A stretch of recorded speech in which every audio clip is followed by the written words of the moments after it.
Ah. Oh, hi guys, come on in. Good morning. How you guys doing? I'm just down here in my makeshift classroom and just waiting for you guys. So thank you for joining me. I hope that yesterday went wonderful. I got a lot of answers on my Google Forms from you guys. I saw some excellent videos. Good job, guys.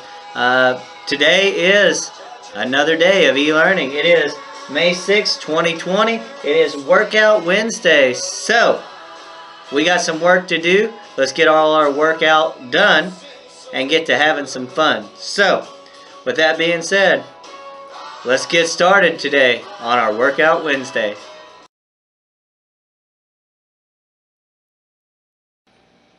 Good morning and welcome to another day of our talk show with your host, Mr. Elliott. Today's talk show is brought to you by our classroom, followed by special messages from Mrs. Elliott, Landon, and Waylon.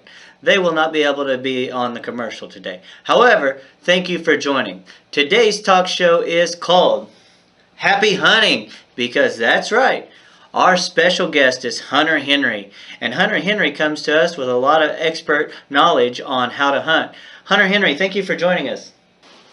Well, hi there, guys. Thanks for having me. You know, it's especially nice for me to be here and tell you about my hunting tips, so I want to say thank you so much.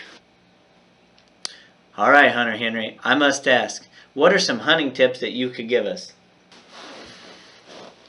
Well, I got so many hunting tips that I could share with you guys, but I'm going to only share a few. I don't want to take all your time. So, number one, make sure you got plenty of ammo, because you never know, if you miss, you're going to have to shoot again at a deer or a squirrel or a rabbit. So make sure that you have plenty of ammo. Tip number two, make sure that you are dressed appropriate. Wear some bright orange so you stand out. You don't want to be mistaken for an animal. And tip number three, safety first. If you're using a firearm, make sure the safety is on until you are pointed at your target and you're ready to shoot. Same way with a bow. Don't ever put the arrow in until you're ready to aim and release. Oh, those are some great tips. My second question is you do a lot of hunting, and so what is your favorite animal to hunt? My favorite animal is to hunt a big white-tailed deer. I just love me a big deer out there, just especially out in the snow, where you can just see that beautiful buck coming, walking right in, and so I would say my favorite animal to hunt would be the whitetail. And our last but not least question is, can you give us an example of an animal call that you might do? Oh, well, I guess I can share an animal call. I don't use a lot of calls, but since it's turkey season right now, let's see if we can give her a try. Here we go.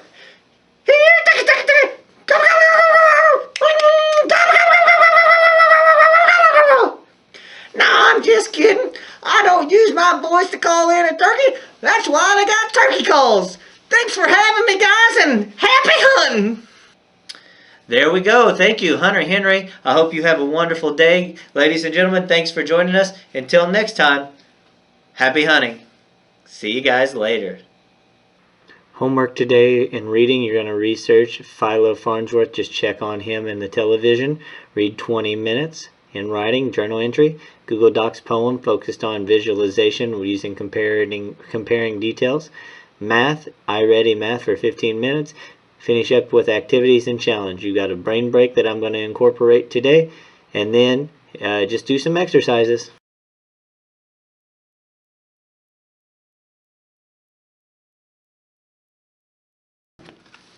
Welcome back for reading today. Man, I tell you what, that Hunter Henry, he had a lot of energy. I had to get him off the set and get this all cleaned up and ready to go. So for reading yesterday, we talked about Philo Farnsworth. He was introduced to us as a young boy. I think they said 3 years old. His father took him to the first train that he could ever see because he was so interested, and by the time he could start talking, he was always asking questions. So a few things we know. We know that he's a young boy, and he is now currently moving from, used to live in Utah and now is moving to Idaho. He's interested in technology. Two things that he knew was the telephone when he was growing up, and then like a record recorder player that played music. So those are the two things that he really was interested in. And then when he moved into his new house, it said that lo and behold, he was able to find some science magazines. And anytime that he had some money and could save up, then he would get new science magazines. So let's pick up from there. And when we last left off, it was talking about, scientists were talking about this thing called a television, but it had not been invented yet. Now remember, at this time, Philo was about 12 years old. The electric generator broke down a lot, and repairs were costly. Each time the repairman came, Philo bombarded him with questions. After yet another breakdown, Philo set out to fix the machine himself. He took it apart, cleaned it, put it back together, and pressed the on button. It worked! Philo's father was enormously proud of him. From then on, he was the Farnsworth's electrical engineer. Philo tinkered with broken motors, reels of wire, old tools. He devised gadgets to hook up to the generator, anything to make his chores easier, like installing lights in the barn. His least favorite thing was washing clothes. Hours of standing while pushing and pulling the lever that swished the water around the washtub. So he attached a motor with pulleys to the lever to make it churn on its own, leaving him extra time to read. When he was 13, Philo entered a contest sponsored by Science and Invention magazine. Using what he had learned about magnets, he pictured an ignition lock that would make the new Model T Fords harder to steal. When he won the contest, Philo spent the prize money on his first pair of proper long pants. Wearing boys' shorts pants at the Friday dances was just plain embarrassing. Philo went on investigating television. An article called "Pictures That Fly Through the Air" stimulated him. Scientists were having no luck. So far, their ideas resulted in crude mechanical devices that used whirling discs and mirrors. Philo doubted any disc would whirl fast enough to work. Much better to do the job electronically, to harness electrons, those mysterious invisible particles that traveled at the speed of light. So it sounds like the works of the television is starting to ramp up, and they're really trying to focus on how to make a television work.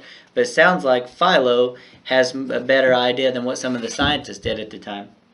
One bright, sunny day, 14-year-old Philo plowed the potato fields. It was the best chore for thinking, out in the open country by himself, back and forth, back and forth.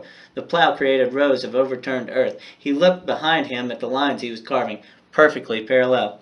Then he almost fell off the plow seat. All his thoughts fused together. Instead of seeing rows of dirts, he saw a way to create a television, breaking down images into parallel lines of light, capturing them and transmitting them as electrons, then reassembling them for a viewer. If it was done quickly enough, people's eyes could be tricked into seeing a complete picture instead of lines. Capturing light in a bottle was how he thought of it, using electricity, not a machine with moving parts inside. Philo's grin was wide. He told the idea to his father, who tried to understand but couldn't keep up with his son. In the autumn, Philo started high school riding horseback 4 miles each way. Mr. Tolman, the senior chemistry teacher, noticed that this freshman devoured books the way other students ate popcorn. He started tutoring Philo, coming in early and leaving late. One day, Mr. Tolman passed by his study hall and heard loud talking. Philo's latest hero was Albert Einstein with his controversial new theory of relativity. Now Philo stood at the front of the room, enthusiastically explaining it to his classmates, step by step. Usually Philo spoke little, with a halting voice, but when he could share his knowledge of science, he was a different boy. Philo had been aching to discuss the idea he'd gotten in the potato field with someone who might understand. One day, he finally told Mr. Tolman. All over the blackboard, he drew diagrams of his television. His teacher was boggled. Philo ripped a page out of the notebook he always kept on his shirt pocket. He scribbled a diagram of an all-electric camera, the kind of converter he envisioned. An image dissector, he called it. Mr. Tolman pointed out that it would take a lot of money to build such a thing. The only way he could think of helping was to encourage Philo to go on to college. So we started here, the story started when he was 12 when we picked up today, and now he's in high school, about 14, 15 years old. But Philo was forced to quit college at 18 after his father died. By then, the family had moved back to Utah to the town of Provo, and Philo supported them by working all sorts of jobs in nearby Salt Lake City. His favorite one was repairing radios. Though commercial radio broadcasts had started 4 years earlier, Philo couldn't believe, in 1924, how many people still hadn't heard one. On weekends, he organized radio parties so his friends could gather around one of the bulky wooden cabinets and listen to the news stations. Pim Gardner, the girl next door, was interested in radio and also in Philo.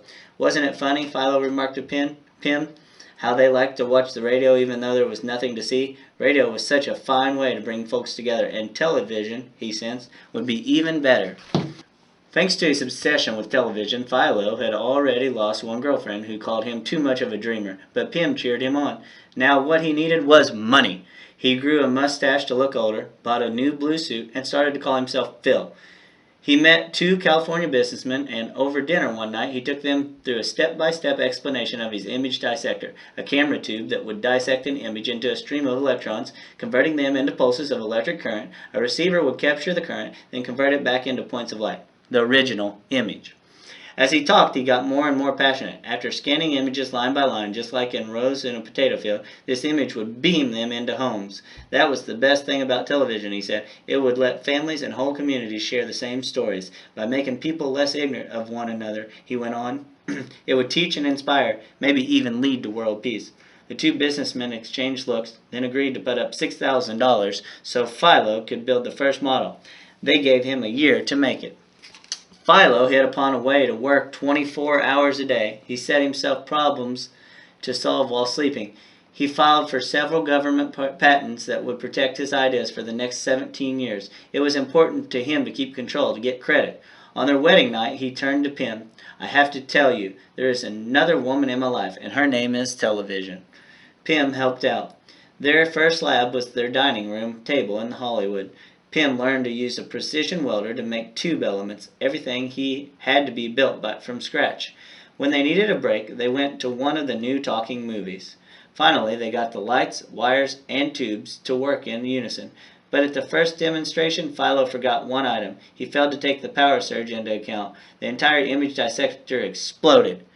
Pim, who took notes about everything, labeled this experiment Bang, Pop, Sizzle. There's some automatopoeias right there. Still, Philo was able to find new investors who gave him another year. At his new lab in San Francisco, Philo met the deadline. In 1927, a small group of people watched as the first image in history flickered on a TV. He said, "That's it, folks. We've done it. There you have electronic television." That first image was not fancy. It was a straight line, blurry and bluish. Later, he was able to show a dollar sign and then the motion of cigarette smoke. The first person to be televised was his true love, Pim, who didn't know she was on camera and had her eyes closed. The following year, in front of a crowd of reporters, 22-year-old Philo Farnsworth announced the invention of the television. That night, he was behind the wheel of a borrowed car. He and Pim were heading home after catching a movie with another couple. They stopped to buy the San Francisco Chronicle from a newsboy, and there was a photo of Philo holding his invention. The article praised a young genius for creating a revolutionary light machine. Pim and his friends read it aloud, bouncing up and down, yelling. Philo was silent, but a big smile was across his face. He was a real inventor, like his heroes, someone who connected people, a shaper of the world to come. Thanks to him, the future would now include TV. And that's it. So, for reading today, I'm not going to ask you to do any Raz Kids. I'm not going to ask you to do a poem. I want you to quickly see if this is a true story. I want you to research Philo Farnsworth. See if you can find any information about Philo Farnsworth and the television. Alright guys, we have read about Philo Farnsworth. So now, let's talk about homework that you need to do for reading. Today, actually, it's going to be pretty simple. I want you to look up on KidRex, Kiddle, if you even are on Google. I want you to look up Philo Farnsworth. Do a little bit of research. See if he really did get credit for the invention of the television. And then, I just want you to read for 20 minutes today. Sometime today, you can do it tonight. Whatever works best for you, but read for about 20 minutes.